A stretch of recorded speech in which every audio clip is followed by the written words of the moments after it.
हमारे यहाँ फर्नीचर, पलंग, सिंगारदान, सोफ़ा सेट, अलमारी, डाइनिंग टेबल, कंप्यूटर टेबल और दीगर कंपनियों के फर्नीचर दस्तयाब है। प्रोप्राइटर मौलाना मोहम्मद शबीर अहमद साहब, deluxe furniture mall and home appliances, fruit market के सामने, माल्टीगिरी रोड, कामठा, नांदेड़। अस्सलाम वालेकुम नाज़रीन, नांदेड़ उर्दू न्यूज़ में आपका इस्तकबाल है। चलिए जानते हैं आज की खबर। आज या सर्वसाधारण सभेच्या सभागृहामध्ये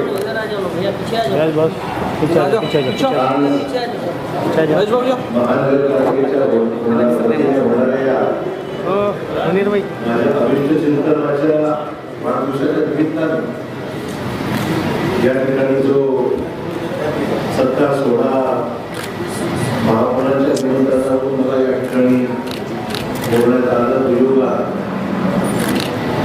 त्याबद्दल मी महानगरपालिकेचे आणि महापौर व महापौर गटनेते आणि सॅनिटरी चेअरमॅन सर्वांचे प्रथम मनपूर्वक आभार मानतो. मला अतिशय आनंद आहे की आज व्यासपीठावर उपस्थित असलेले लहाने स्थानिक स्वराज्य मतदारसंघातील आपले प्रतिनिधी आमदार राजोकर, त्याचबरोबर उपमहापौर प्रतापभाई, स्थायी समितीचे चेअरमन किशोरस्वामी, सर्वांग काँग्रेस पक्षाचे नेते कार्यकर्ते, या सभागृहामध्ये उपस्थित असलेले सर्व ज्येष्ठ नगरसेवक, सर्व अधिकारी, सभागृहामध्ये आणि मोठ्या गॅलरीमध्ये उपस्थित असलेले सर्व आपले नांदेडमधील पत्रकार बांधव, इलेक्ट्रॉनिक मीडियाचे प्रतिनिधी, उपस्थित सरकारी नेता, मी आहे आपला आभारी आहे की वाढदिवसाच्या निमित्ताने या ठिकाणी सभागृहामध्ये आपल्या सर्वांनी यथोचित विचार आपली या ठिकाणी व्यक्त केले आणि माझ्यावर विश्वासदर्शक एका प्रकारचा त्या ठिकाणी ठराव करण्याला लागेल. प्रत्येकाने आपापल्या परीने, तो म्हणजे काँग्रेस आणि मित्रपक्ष, RPI आहे, PRP आहे, काँग्रेस आहे, बाकीचे पक्ष आहेत, सर्वांनी मिळून या ठिकाणी माझं जे अभिष्ट चिंतन केलं त्याबद्दल मनपूर्वक आता सर्वांचे आभार. एक अगळवेगळा हा क्षण आहे आणि वस्तुस्थिती या सभागृहामध्ये मी पहिल्यांदाच अनेक वेळा महापौरांच्या ऑफिसमध्ये किंवा उपमहापौर आणि कमिटी आयोजकांकडे अनेक वेळा काही ना काही निमित्ताने येण्याचा योग आला. या सभागृहामध्ये आपल्या येऊन आपल्या समक्ष सर्वांशी चर्चा करण्याचा, संपूर्ण आपले विचार या ठिकाणी ऐकण्याचा योग आला. हे माझं भाग्य समजतो. भाग्य यासाठी समजतो, या सभागृहाला एक वेगळी परंपरा, या सभागृहाची सुरुवात पहिले नगराध्यक्ष म्हणून शंकरराव चव्हाण साहेबांनी अध्यक्षपदी या सभागृहाचं भूषवलेलं आहे. मला मुद्दा आपल्या ठिकाणी नमूद करावा आणि त्यामुळे ते ज्या स्थानावर स्थानापन्न झाले होते, लोकांनी निवडून दिले नगराध्यक्ष नात्याने त्यांनी नगरपालिकेचा पदभार सांभाळला होता. त्यानंतरचा पूर्ण कालावधी नगरपालिकेचे लोकशाही मार्गाने झालेल्या निवडणुका, अनेक मान्यवर या महत्वाच्या नगराध्यक्षपदी आणि नंतर महापौरपदी अनेक मान्यवरांची निवड झाली आणि त्यांनी हे स्थान भूषवलेलं आहे याची मला जाणीव आहे. त्यामुळे लोकशाहीचं एक महत्वाचं स्तंभ म्हणावं लागेल, एक महत्वाची एक सभागृह आहे ज्या माध्यमातून स्थानिक लोकांच्या आशा अपेक्षा पूर्ण करण्याकरता निश्चितच एक सकारात्मक उपयोग आजपर्यंत नांदेडच्या इतिहासामध्ये नेहमी झालेला आहे. ते आगामी काळात सुद्धा आपल्या सर्वांच्या संयुक्त प्रयत्नातून निश्चितच नांदेडमध्ये आगामी काळामध्ये चांगली कामं होती. लोकांच्या मॅन्डेट जो लोकांनी आपल्याला दिलेला आहे तो मॅन्डेट लक्षात घेऊन आगामी काळात सुद्धा निश्चितच चांगलं काम नांदेड जिल्ह्यामध्ये आणि शहरामध्ये आपण निश्चित करत राहणार याबद्दल माझ्या मनामध्ये शंका नाही. मगाशी उल्लेख झाला वस्तुस्थिती आहे की नांदेडमध्ये 73 नगरसेवक, 73 नाही 75, दोन नंतर कोर्टाने बाजूनिकार दिलेला आहे. 73 नाही 75 अधिक 5 80 नगरसेवक हे एका भारतीय राष्ट्रीय काँग्रेस इंडियन नॅशनल काँग्रेसच्या नगरसेवक या ठिकाणी निवडून आले. हा लोकांचा फार मोठा विश्वास हा नेतृत्वावर आपला आहे, काँग्रेस पक्षावर आहे, माझ्यावर आहे. आणि हा विश्वास ही फार मोठी जबाबदारी लोकांनी आपल्यावर टाकलेली आहे. याची जाणीव सातत्याने माझ्या मनात नेहमी राहील. ज्या नगरपालिकेला नेहमी आलस असायची, कधी विश्वासाचा कालावधी हा सगळा कालावधी फार जवळून पाहिला. इथे आमच्या बँकेचे शेअर या ठिकाणी उपस्थित काहीतरी शेअर व्यक्त केला. सरकारने या ठिकाणी काही मांडलं. मला वाटतं थोडंसं बोललं पाहिजे निमित्ताने. मैं अकेला ही चला था जाने की मंजिल बदल लोग आते गए और 80 पर्यंत जाऊन एवढी प्रचंड बहुमत हे लोकांनी आपल्यामध्ये उभं केलं. हे सोपं काम नाही. नगरपालिका तर फार कठीण आहे. सोपी सर्व इलेक्शन लोकसभेचं, त्यापेक्षा बरं इलेक्शन विधानसभेचं. सर्वात अवघड नगरपालिका ग्रामपंचायतीचं निवडणूक आहे असं अनेकांच्या अनुभवाने आपल्याला सर्वांनी पाहिलं आहे. आणि त्यामुळे या सभांना निवडून घेणं ही फार मोठी कार्यकर्त्याची कसरत आहे. सातत्याने पब्लिक ओपिनियन बदलत राहतं. कधी लोकांच्या अपेक्षा पूर्ण होतात, कधी आपण करू शकतो, कधी करू शकत नाही.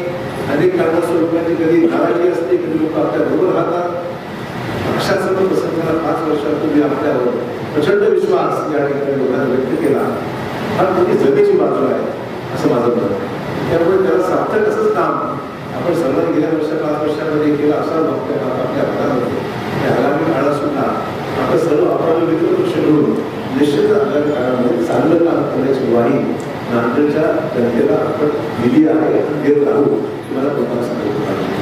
त्या सभागृहामध्ये येत असताना मला आयुक्त आणि सर्व अधिकारी यांचे अभिनंदन केलं पाहिजे, यांचे आभार मानले पाहिजे. यांच्या सर्वांची दूरदृष्टी होती. या सर्वांचं सगळं शेवटी कुठलंही काम करत असताना नुसतं फक्त लोकप्रतिनिधी असं होत असतं.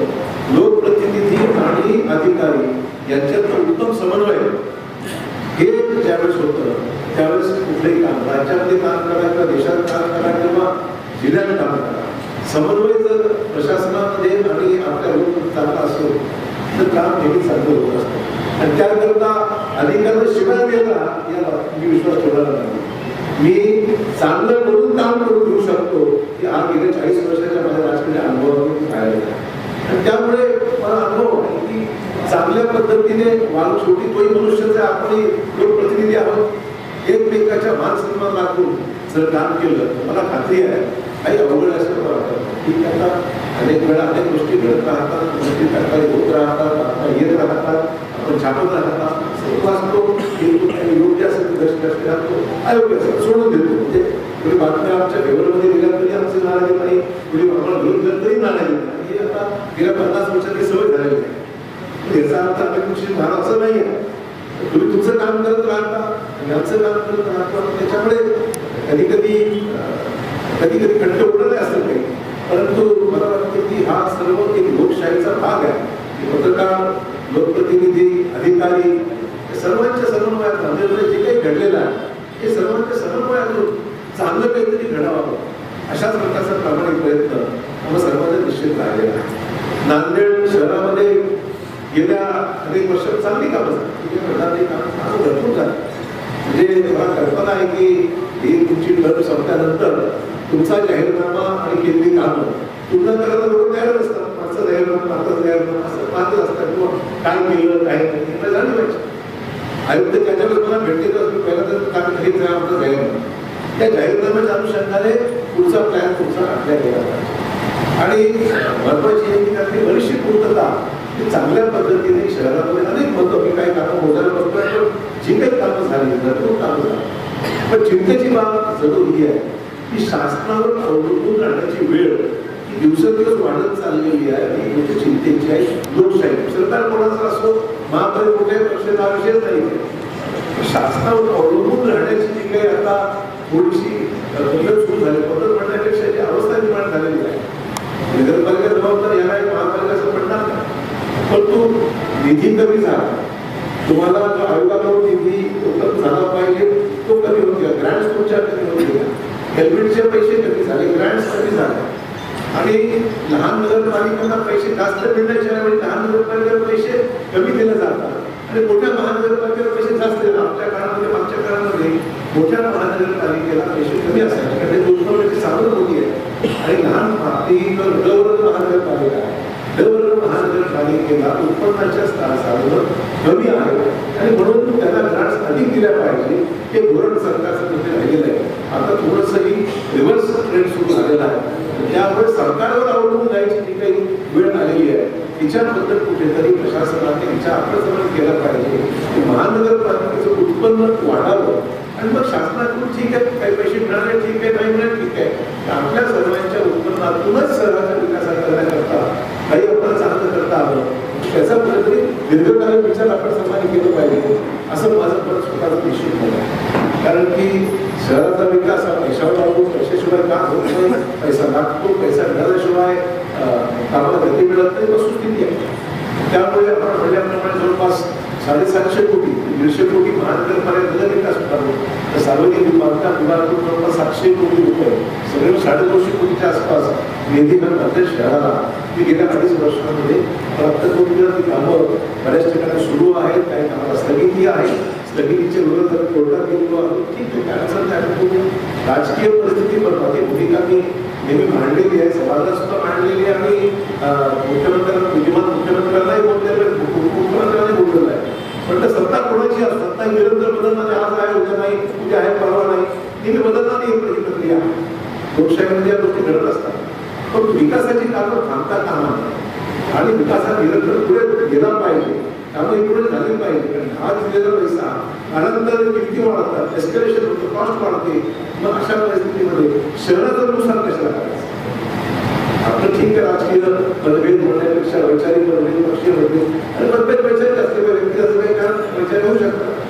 त्यामुळे या सगळ्या गोष्टीकडे वेगळा व्यापक दृष्टिकोनातून पाहण्याची गरज आहे असं माझं व्यक्तिगत मत. ठीक आहे, आज आहे उद्या नाही, आपण अनेक दिवस पाहिले, अनेक मंत्री झाले, अनेक मुख्यमंत्री झाले, अनेक महापौर झाले, अनेक आमदार होऊन गेले, खासदार होऊन गेले, पण ही प्रक्रिया न थांबणारी आहे.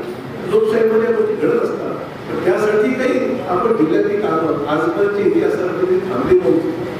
हे मला मुद्दाम याकडे नमूद करावं वाटतं की हे जिल्ह्याचं नुकसान आहे, शहराचं नुकसान आहे आणि शहराला वेठीस धरण्याची जी प्रवृत्ती आहे त्या जिल्ह्याला योग्य नाही आहे आणि लोकशाहीला मारक आहे. शेवटी ज्या मागण्या, ज्या डिमांड्स, जे बजेटरी प्रोव्हिजन हे विधिमंडळात अप्रूव्ह झालेलं आहे, याला मतदान करून मागण्या मंजूर सभागृहात होता, त्या मागण्या लोकून करता येत नाही असं माझं स्वतःचं मत आहे. कारण शेवटी कुठल्याही मतदान करून सभागृहाचं बजेट जेव्हा मंजूर होतं त्या बजेटला मान्यता सभागृह देतं, सभागृहामध्ये मतदान होऊन बजेट मंजूर केलं जातं.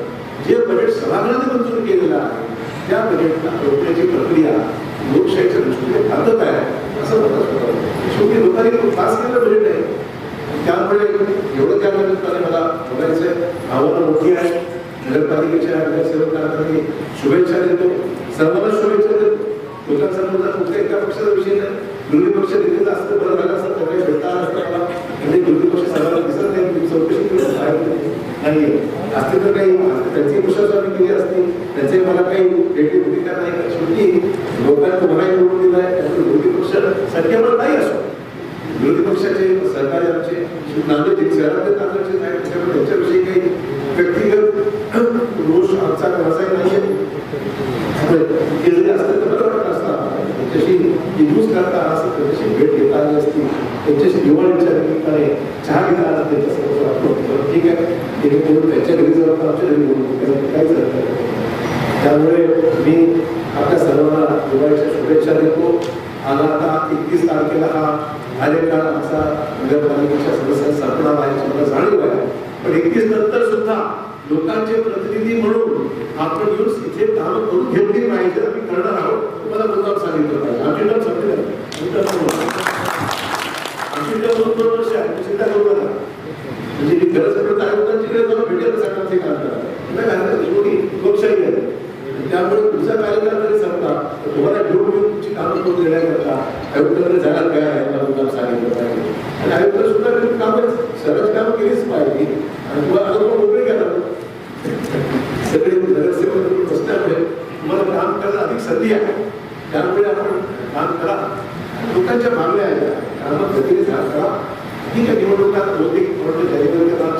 की त्या अवधीमध्ये होतीलच, ठीक आहे. त्यात जो आपण जी काही लोकांची इच्छा असेल नांदेडच्या त्याप्रमाणे घडेल. त्यामुळे मी आशावादी आहे की आपण सर्वांनी काम चांगलं केलं असल्यामुळे निश्चितच लोकांचा प्रतिसाद आपल्याला चांगला मिळेल त्याबद्दल माझ्या मनात शंका नाही. त्यामुळे आपण आपल्या सर्वांना मी मनापासून शुभेच्छा देतो, आपल्या सदिच्छा व्यक्त करतो. आपल्या सर्वांची साथ, आपल्या सर्वांची मेहनत आणि ह्या एकतर्फी नाही विषय, माझी साथ आहेच, तुमचीही मेहनत आहे. लोकांच्या संयुक्त प्रयत्नातून लोकप्रतिनिधी नात्याने लोकांनी आपला विश्वास व्यक्त केलेला आहे. तोच विश्वास आगामी काळात सुद्धा लोक आपल्या पाठीपाठी उभे राहतील, लोक उभं राहतील, पत्रकार मंडळी उभं राहतील अशी अपेक्षा करतो. आणि आपल्या सर्वांच्या संयुक्त प्रयत्नातून नांदेडमध्ये आगामी काळामध्ये पुढचं स्वप्न पूर्ण करण्याचं पुढचं पाऊल, एक सकारात्मक पाऊल आपल्याला टाकायचं आहे. नांदेड चांगलं करायचं आहे. आणि मी नेहमी म्हणत असतो, नांदेडचं ओनरशिप करणं, नांदेड माझं आहे ही जी भावना आहे ती प्रत्येकाला असली पाहिजे. नुसतं प्रशासन आयुक्तांनी करावं, आयुक्तांनी करावं, पालकमंत्र्यांनी करावं, मंत्र्यांनी करावं, आमदारांनी करावं, हा विषय एवढा मध्ये न ठेवता आपलं नांदेड आहे, आपलं गाव आहे, तर आपलं काहीतरी देणं आहे गावाला. माझी भूमिका एक गावाची ओनरशिप, गावाचं ओनरशिप स्वीकारणं, आपल्या गावासाठी आपल्याला करायचं आहे ही भावना भूमिका जर घेतली नाही आवडत नाही, नक्की करता येतं, भरपूर करण्यासारखं आहे. आगामी काळामध्ये उर्वरित कामं करण्यात येणार. आपल्या सर्वांचं एक वेगळा सकारात्मक दृष्टिकोन ठेवून आपण सर्व काम करा अशा प्रकारची अपेक्षा करतो. आपल्या सर्वांना शुभेच्छा देतो, आम्हाला राजूकरांना शुभेच्छा देतो. त्यामुळे आपल्या सर्वांना शुभेच्छा देऊन, दीपावलीच्या शुभेच्छा देऊन आपली रजा घेतो. जय हिंद. हैवेल्स फ्लोराइड शोरूम में fridge, AC, washing machine, TV, D fridge और मिनी अप्लायंसेस दस्तयाब है। खरीदारी करके scratch card, gift, discount offer से ज्यादा फायदा उठाए। प्रोप्राइटर अब्दुल रजाक, उनके फर्जंद Mohammad Irfan, Sahara electronic and appliances, Havells फ्लोराइड showroom, Wajegaon, Hyderabad highway road, Nanded. हमेला खवातीन और औरतों के दिगर अमराज, बांझपन के इलाज के लिए, फैमिली प्लानिंग की मशवरात के लिए, बेहतरीन आलात की सहूलत में, नॉर्मल और ऑपरेशन से बच्चों की पैदाइश के लिए और ज़चगी के साथ साथ औरतों के दिगर अमराज के इलाज के लिए खुसूसी नज़्म केरला के मल्टी स्पेशलिटी और गवर्नमेंट हॉस्पिटल के तजुर्बेकार डॉक्टर खान सारा नुदरत, मावीन maternity and nursing home, Chawalwala complex, SBI bank के ऊपर, देगलू नाका, नांदेड़। अस्सलाम वालेकुम, मैं अखिल मिर्जा। हमें उम्मीद है कि आपको हमारा चैनल अच्छा लगता होगा। लेटेस्ट न्यूज अपडेट के लिए देखते रहे नांदेड़ उर्दू न्यूज, और न्यूज के पसंद आने पर लाइक, शेयर और सब्सक्राइब करना ना भूलें।